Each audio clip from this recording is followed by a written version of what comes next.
You have a very extrovert stage act by any standards. Will you be able to go on with... You mean I flaunt it? You're over the top.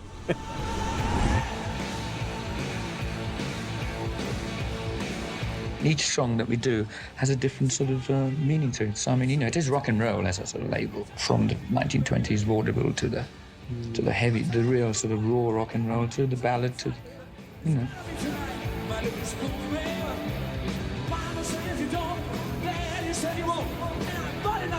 People want to know about Freddie above all. No one's asking me questions about Roger O'Brien's private life.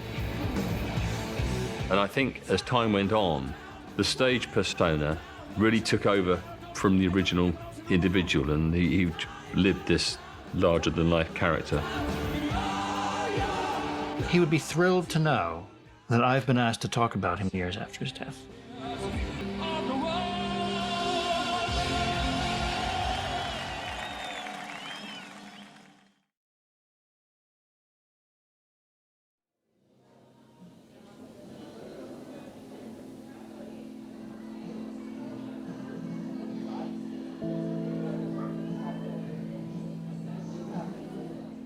The manager of the group Queen, Jim Beach, decided it would be a good idea to do a photo collection of my brother, but naturally he only had all the pictures from when he was famous. So he approached my mom to see that if she'd got any old photographs, if she would like to help out in this. And naturally my mom loved the idea and started delving into the old photographs. I've always been intrigued by show business artists who become their own image. Very few people who were Freddie Mercury fans know he was Farrokh Bulsara. And indeed, if you bear in mind that I got to know him in 1974, I never heard anybody call him Farrokh. It's rather like Elton John. You didn't call him Reg. Once he decided he wanted to be Elton, you called him Reg at your peril. And Farrokh wanted to be called Freddie. Within music, everyone was calling him Freddie. By the time I met him, he was definitely Freddie. And in fact, it was some time before I realised that what his original name was, because he still had a passport in his birth name. But he lived his character. He was Freddie Mercury, and that was all he wanted to be. His parents had come from India. They'd only gone to Zanzibar so that his father could continue his job with the British government. And when Zanzibar won its independence, they then moved to England. They were Zoroastrians, and I know that to many Zoroastrians, it is a matter of great pride that Freddie Mercury is their great rock star. I was at a place called the Château d'Hérouville, which was just outside Paris, and Bowie was recording pin-ups. And his co-producer and engineer was a guy called Ken Scott, and he was affiliated with a company called Trident Audio Productions, who had Trident Studios in the middle of London, Soho, where they recorded Transformer, Ziggy Stardust, All the Young Dudes, a whole slew of stuff around that time. Anyway, they had a studio, but as a sidebar, they had a production company, and they signed a few acts to the production company. And during that visit, Freddie mentioned to me that they were interested in working with me. This would have been, I suppose, like August, September of '73. And for whatever, you know, I was like, in my own modest way, a hot photographic commodity for what that was worth back then, which was a lot less than it is now, because of the glam thing, and especially because of David, Lou and Iggy and my connection there. So they were big fans, and especially Freddie. I think Freddie was, well, he was always the driving force behind the visual aspects of Queen. Freddie, being interested in music from an early age, would have known that there had never been a pop star called Farrokh. When you think that Freddie persuaded Brian and Roger to rename Smile Queen, taking it up a level of both audaciousness and status. So similarly, changing your name from Balsara to Mercury, well, you're choosing the name of one of the gods. So you are elevating yourself in terms of your image, at least. And this is an amazing case of personal reinvention, but it worked. We were told that there was a really good band playing at Imperial College, and I went along with some of my friends from EMI and one or two other people, not really knowing what to expect. This would have been November 1973. And I was absolutely blown away. I don't think I've ever seen a new band play like that. The place was absolutely packed. You can see it's this microscopic stage, and Freddie is performing like he's already in a stadium. I mean, he's big, he projected big. In the early days, there was a tradition that they always wore black and white on stage. And Freddie would be incredibly careful that everything matched, everything fitted. He would have black and white painted fingernails. And he loved what was always referred to as Freddie's frocks. And he would come out and the most amazing things. Zandra Rhodes designed some for him in the early days, one with wings that looked like an angel. And it was a long time before they changed that. For a very long time, it was always black and white. The others weren't quite as flamboyant, but that was their theme. In those days, you didn't necessarily have great expectations of the first album, and quite often, if you had a hit, it kind of skewed the process. We released Keep Yourself Alive off the first album, and the album went okay, and by, I guess, 3 or 4 months into it, we'd made a modest impact, because by that time, the Imperial College gig had happened, and the first press started, and it was just a little whisper building. Well, Roger was, in a way, the most obvious rock star material. I mean, the girls loved him, this cute little blonde fellow. And Brian was more cerebral, but looked terrific, and he's still got that incredible mop of hair. Freddie, of course, was the flavor of the time because he was Mr. Androgyny. His bisexuality was pretty much acknowledged, but that was very fashionable at the time. I mean, David had made sure that androgyny and bisexuality were extremely fashionable. So even all kinds of people that weren't the least bit gay would be running around acting like they were gay because you actually got the hottest babes that way. Anyone looking back at the early years of Queen have to understand the context of the time. Being in a group was like participating in the social network of that time. This is before the internet, so there were none of the social networks. And the way that young people related to each other and communicated was through music. And you expressed your views through the type of music you liked, through the earnest and excited communications you had with your friends about the latest records. The DJs on the radio were the human incarnations of Facebook or Twitter or LinkedIn. And the music had a role in society. Queen and Freddie's writing in particular, write something like Killer Queen, which is actually really an unusual record. It didn't fit what was going on at the time. You couldn't put it alongside, other comparable bands like Roxy Music or whatever and say, well, that's kind of that sort of thing. It was just a unique record. She keeps a Moet Chandon in a pretty cabinet. Let them eat cake, she says, just like Marie Antoinette. Building a remedy for Khrushchev and Kennedy. At any time, an invitation you can't decline. Caviar and cigarettes, well versed in etiquette, extraordinarily nice. She's a killer queen, gunpowder gelatine, dynamite with a laser beam, guaranteed to blow your mind. They wanted a black and white theme, they wanted a gatefold, and they wanted to feature the band. So that was my brief. I was working with Mott the Hoople at the time. David had put them on the map with All the Young Dudes, the song he wrote and the production of it. And Queen got some gigs supporting them. I photographed both bands performing live. And afterwards I sat with Freddie and I showed him this picture of Marlene and Dietrich and suggested that that should be the approach for the black shot of the band.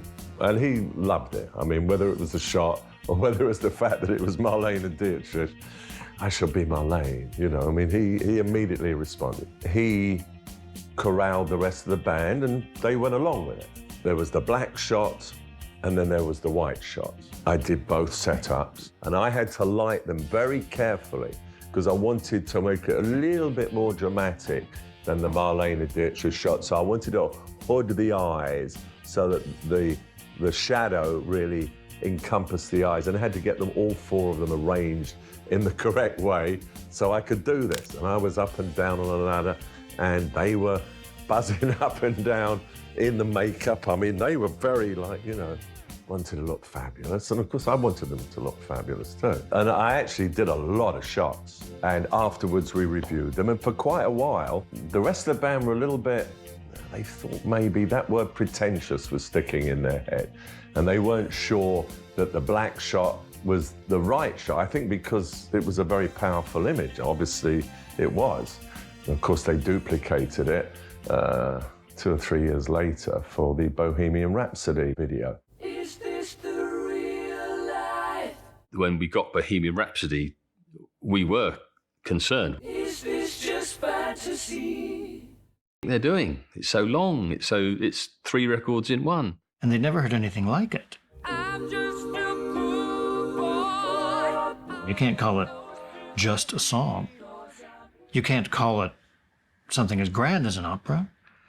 It's a piece. It's a mini opera. I was the idiot who said, why don't we ask them to do an edit? And the response was a couple of words.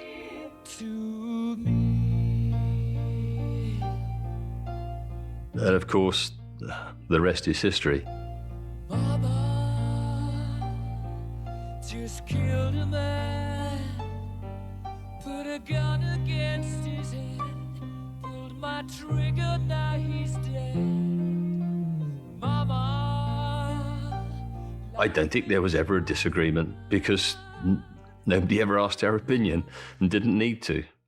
He said to me, "Oh, we made a short film yesterday afternoon with Bruce Gowers." And of course, the reason they'd made it was because they couldn't do it on Top of the Pops, because they couldn't do that many overdubs, they couldn't do the segues of styles and so forth. So, but to be on Top of the Pops, they wanted to give them this clip, so they made a short film.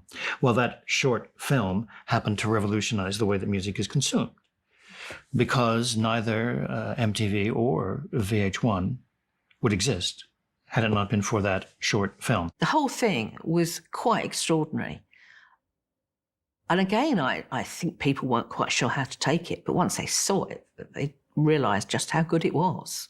The point about Freddie was that he was, you know, he obviously had some strand of eccentricity about his lyric writing and his some very left field things. I mean, the music itself was so bizarre that you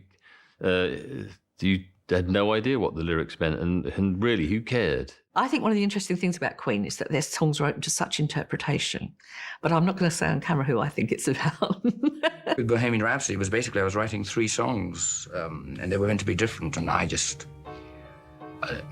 couldn't finish them, and I just thought, oh, damn it, I just put the 3 together.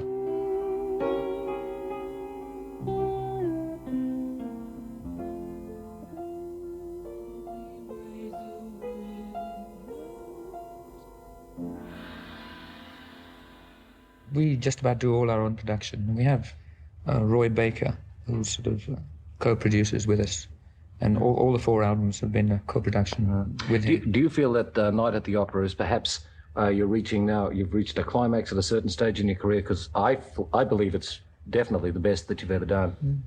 Thanks. Yes. I think it's possibly the peak so far. because it's the most successful. But I mean, we hope we're going to get better.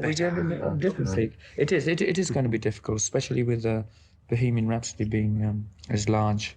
Well, a kid wrote me a letter about that and said, I study demonology and satanic things. Why do they use Beelzebub? And I suppose that's a legitimate question.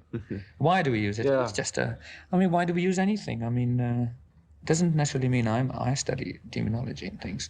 I just love the word Beelzebub. It's just a great word, isn't it? Very camp word when you look at it. Actually, the letter was signed with a cloven hoof at the top. What is that? The same sect. I belong to that. Somebody sticking pins in effigies. The next single that's coming off Night at the Opera is You're My Best Friend, I Understand. And already we're getting a lot of requests for that. But it's entirely different in structure to Bohemian Rhapsody, and that's what makes the album attractive to me. Is it This right? is John's song. Yeah. John Rutherford. Yes, because I mean that's probably one thing in the group that we all do right, which lends to the variety of our albums. You know, it's a very good thing, I think. There have been several songs on your albums that have been involved with death and all this sort of stuff. Is that just an accidental thing, or? That's Freddie's morbid mind, then. One of my docile moods, actually. I think they had this amazing sensibility and curiosity, and it was something about the chemistry between them. They were very energetic. They were very curious people. They were very intelligent. I think, to give due respect, they were very bright, and they fed off their success. That only made them, like a band like the Beatles, they just they didn't want to stay stuck anywhere. The main problem Queen had with the press is that they were immediate descendants of the Beatles. Because when the Beatles stopped in 1970, Queen make their chart debut only 3 years after. So they wouldn't be taken as revolutionary artists because they weren't. So it seemed. They were working in the same format as someone who had already been the definitive artist of popular music. To some extent, it's no publicity is bad publicity. If there's controversy, then you've got profile. You can build on that. You can make a plus out of that because it's a talking point. And I think over the years that was always the case with Queen until they reached the national treasure status. In the early days of popular music, the two greatest stars were Enrico Caruso and Al Jolson.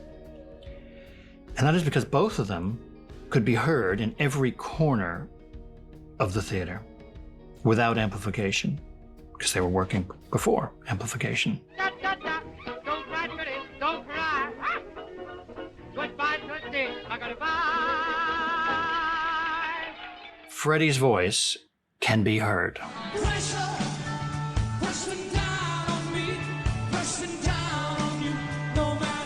He would walk out on stage and he could control the audience immediately.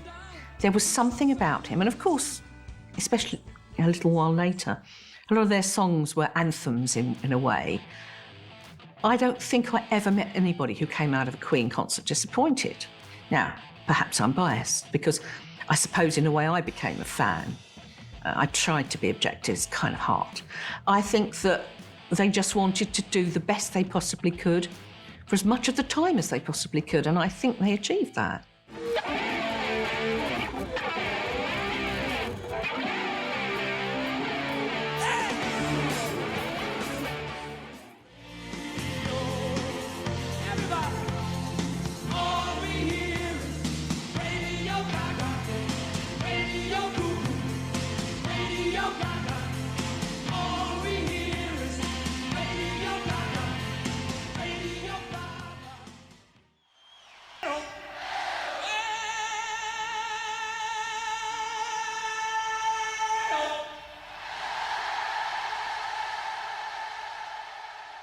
I think Freddie was a very affectionate person. He was a very kind person. He would always come round, make sure people were okay. He just liked people. And if you were a friend or family of Freddie's, then he was wonderful. And I think I genuinely think he felt like that about his fans. To describe Freddie on stage, I think of strut, like a peacock or some beautiful, rare creature. Just strutting across the stage, not afraid to dominate. the way he had that unique mic thing with the bit hanging down, but not on a stand. He moved about the whole time, and that gave him the freedom. I don't recall him ever standing there. He used that mic, that mobile mic. He was a great instinctive performer who loved to be in front of an audience. He has very good enunciation. So everyone can understand what he is saying, and you can hear it a long way away.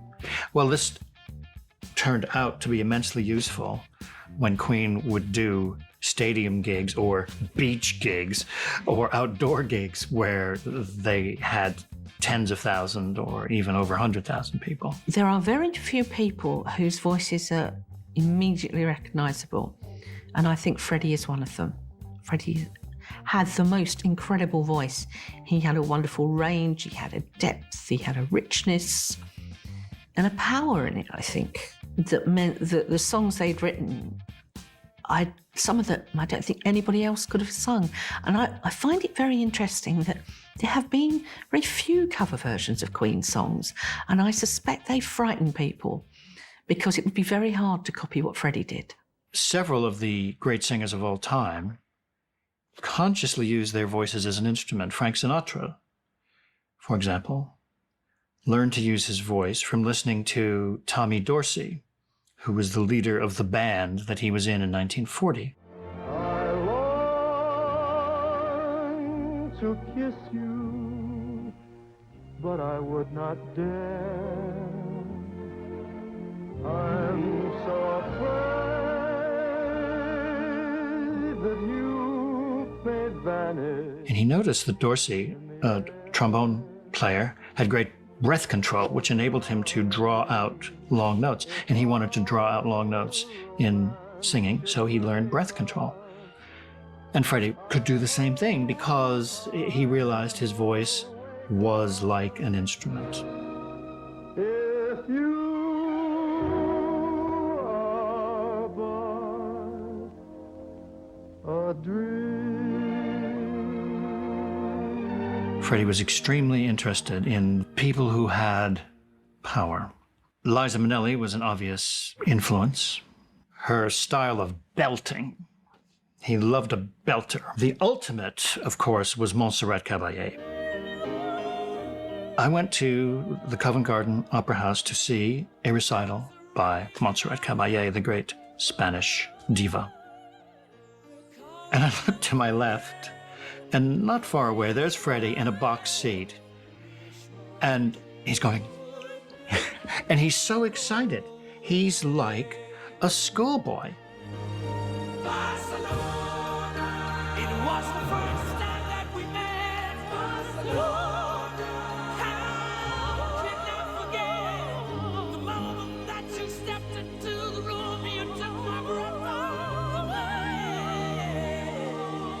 He's thrilled to be in the presence of this woman whose voice he loved. Well, it was no surprise to me at all that he shortly thereafterwards recorded with her, because he was into it. Let the songs begin. Let the music play. He loved the way that this woman, who did not look glamorous, could become a glamorous character strictly through the use of her voice and her attitude. This was Freddie par excellence. Freddie at Live Aid is probably the best domination of an audience I've ever seen.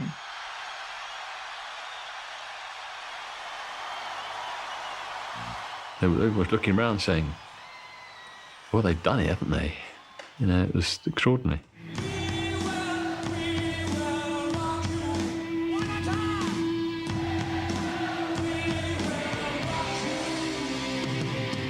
They're stealing the show. All the artists backstage, who had, of course, their own egos, their own sense of pride, they're stealing the show. And they were.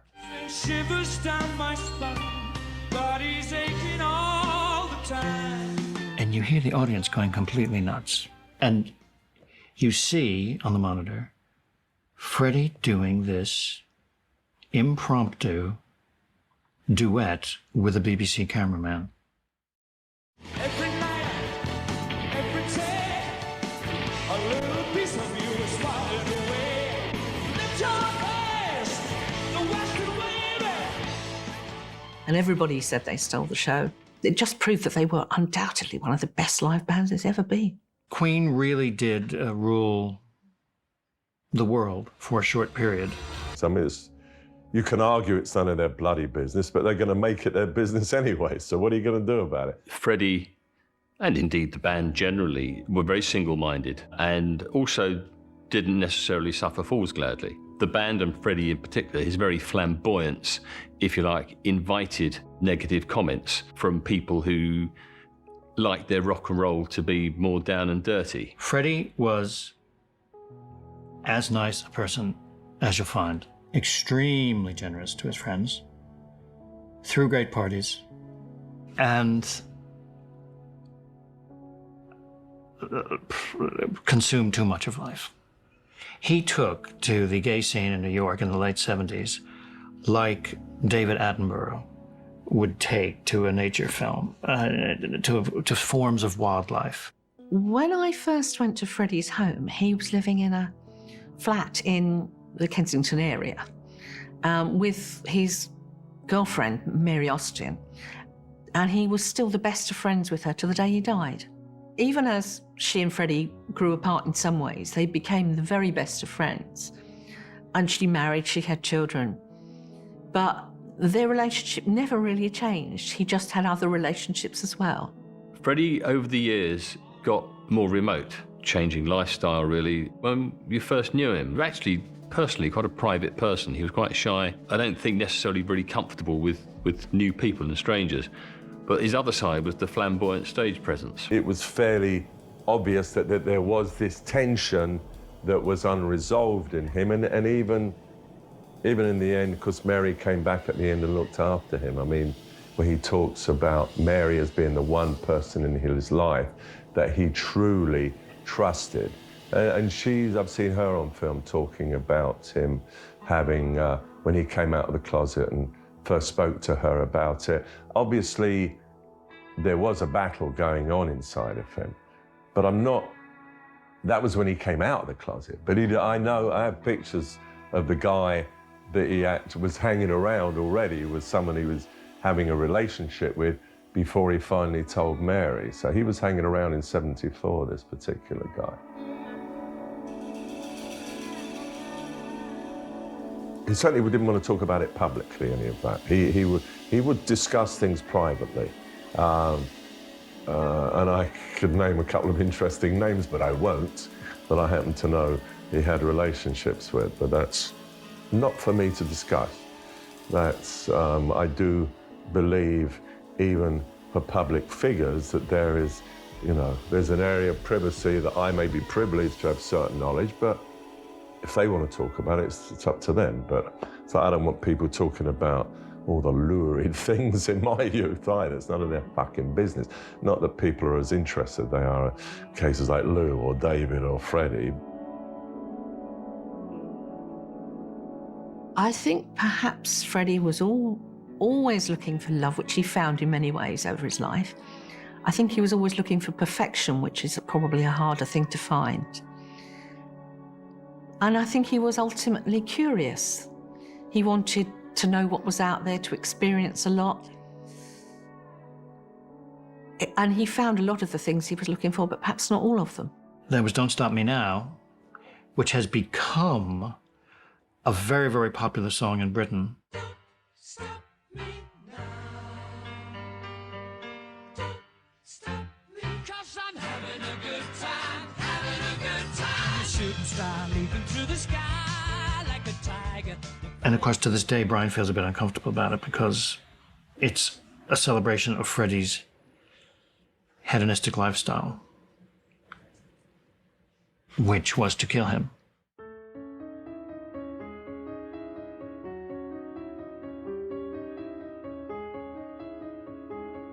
I've said this several times before, but it's just a key moment in my life with Freddie and as a gay person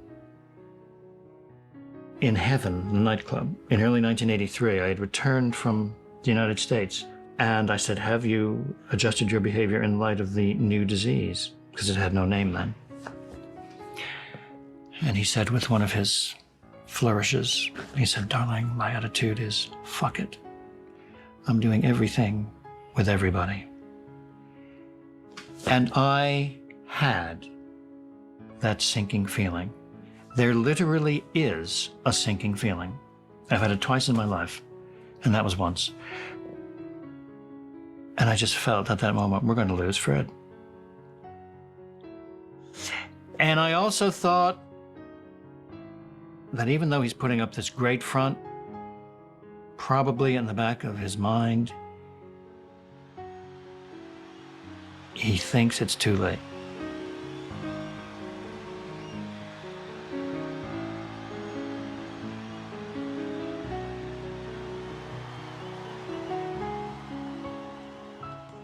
What was tremendously unfair to the first wave of people who died from HIV/AIDS was that they became infected when it was not known that the virus existed.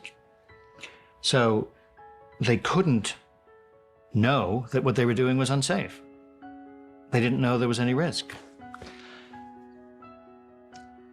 It's very easy for people to look back on a previous era with the mores and morals of today.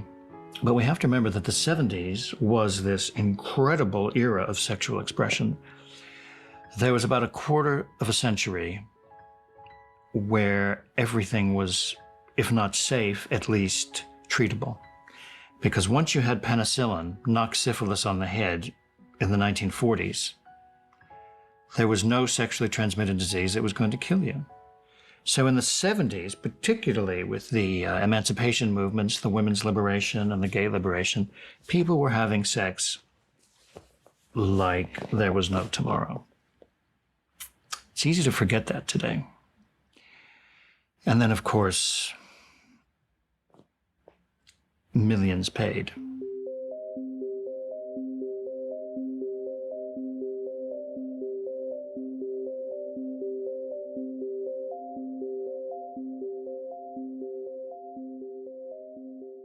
Now, I know that Freddie did not have a test until the late 80s and did not demonstrate symptoms until the second half of the 80s. But remember, there was a 10-year incubation period, on average, between infection and symptoms. So if you were to say Freddie starts showing symptoms late 80s, if he were an average case, no guarantee that he was, but if he were an average case, he would have been infected late 70s, which makes sense with his lifestyle enthusiasms as he'd conveyed them to me. And that is so cosmically, though in no way uniquely, unfair. That sexual experimentation should become a capital matter. No one thought that was possible. By that time, he was being pursued everywhere by paparazzi, and the tabloids were speculating on a weekly basis, every time he was seen in public. So it was that time when there were a lot of similar casualties in and around the music business, and most of us knew somebody who was similarly afflicted. So you kind of had the feeling what was going on. He wasn't right. The fact that their activities had been so much scaled back by them made it clear that there was something wrong.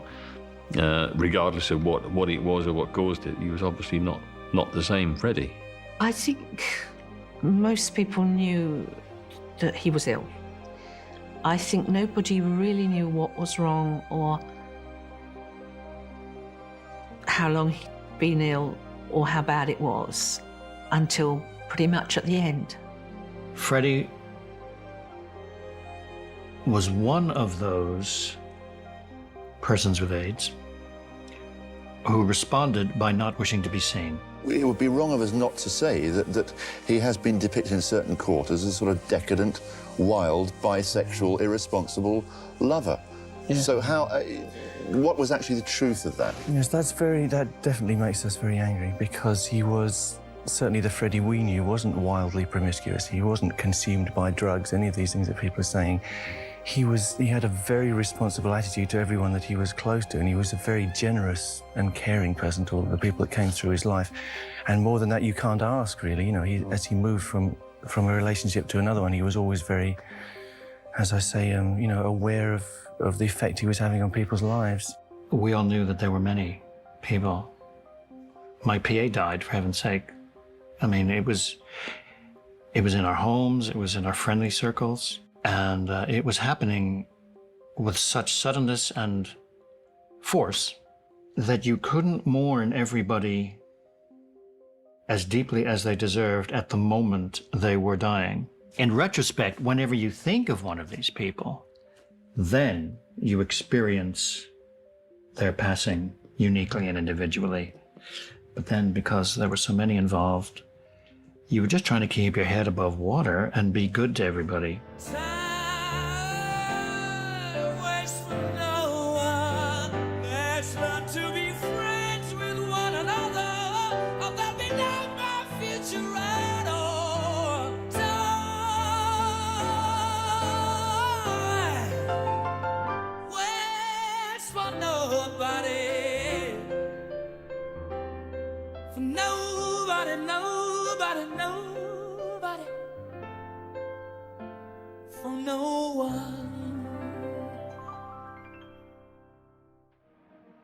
One of the extraordinary things about Queen and Freddie was that they had an instinctive commercial and marketing nous.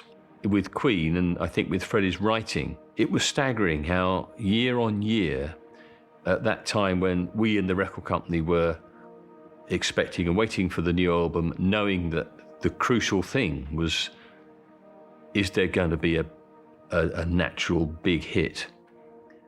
That year on year, they came up with the most extraordinary, always another step into the unexpected, something incredibly serendipitous. One year it was Killer Queen, the following year, of course, was Bohemian Rhapsody. Then it was Somebody to Love the following year. Then it was weird that you would breathe the sigh of relief and say, oh, got another one.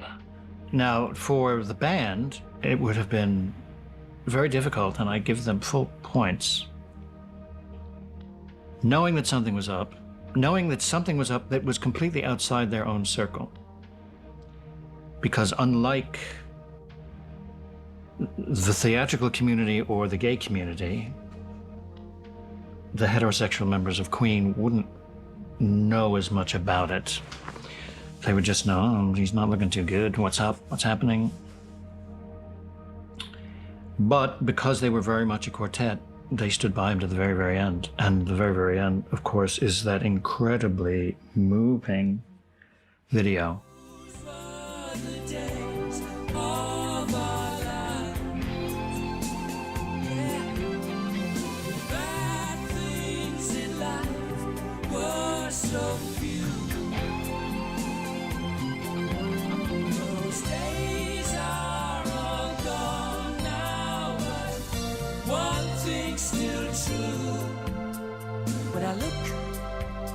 I find I still love you. What he wanted to do was keep on working in the studio. He was absolutely determined to keep the group going and to keep working, and that actually kept him going. You see, we for a long watched time. We watched earlier Those Are the Days of Our Lives, and actually watching it was unbearably poignant just to watch it. So for you fellas to be in that, it must have been a difficult session emotionally. It's incredibly difficult. Yes, it was hard. It was really, but we were sort of trying to support him through it. And I mean, he was incredibly brave at that time. Obviously, he knew, you know, and we all knew at that time. But you know, the best thing is just to get on with life and to do it. And he did that. And I think he carried on very bravely, actually. They put out that video, and there he is, and you go, that's not Freddie. That's although he could still sing. You know, however sick he was, he could. It was like seeing that disgusting-looking, blubbery Elvis. I've seen footage of his last concert, and he looks horrible, but he sounds divine still, you know. So talent is a funny thing. It doesn't... Disease doesn't necessarily kill the talent or, you know, self-destructive behavior. And clearly his talent was intact right up until that last recording. The singles from Innuendo are literal. The Innuendo single, which is about being written about in the press, well, of course, they were speculating about him in the press. I'm Going Slightly Mad, a direct reference to having moments of disease. And The Show Must Go On, which was his philosophy.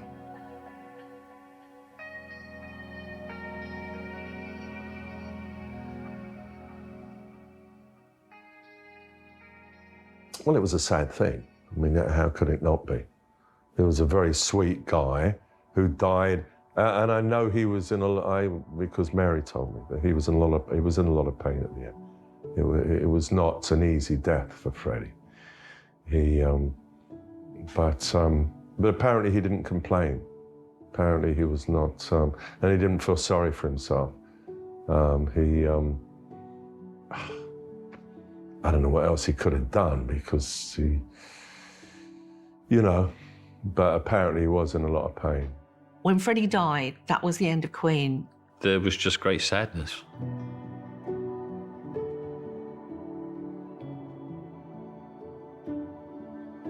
You felt that, like all the artists that die young, you say, well, what would have been? You know, what would Buddy Holly have done? You know, what would Eddie Cochran have done? You think, well, what would Freddie be doing now?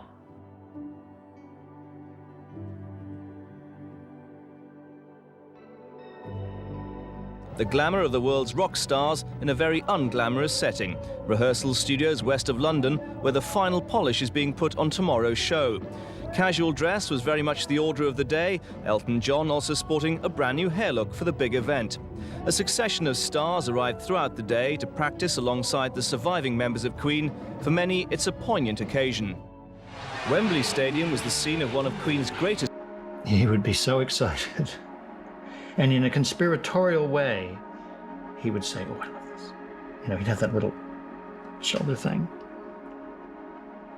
I once said to him, when I Want to Break Free was new, there was a point where Freddie, who was in drag doing the vacuuming, went from one room to the next, and as he crossed the wall in the set, he did a little double time so that there was the minimum time spent out of vision. It was a very professional thing to do, so that he was almost entirely in camera. And I said to him, you know, my favorite part of I Want to Break Free is when you go into double time between the rooms. And he said, oh, I'm so glad you noticed that. It's my favorite part. You see, he was thrilled to be a professional. Being Freddie Mercury allowed him to be the professional and the legend that he wanted to be. I could say, I would love to be Artur Rubinstein, the great concert pianist. Well, although I have a piano, I'm not a great pianist. But Freddie wanted to be.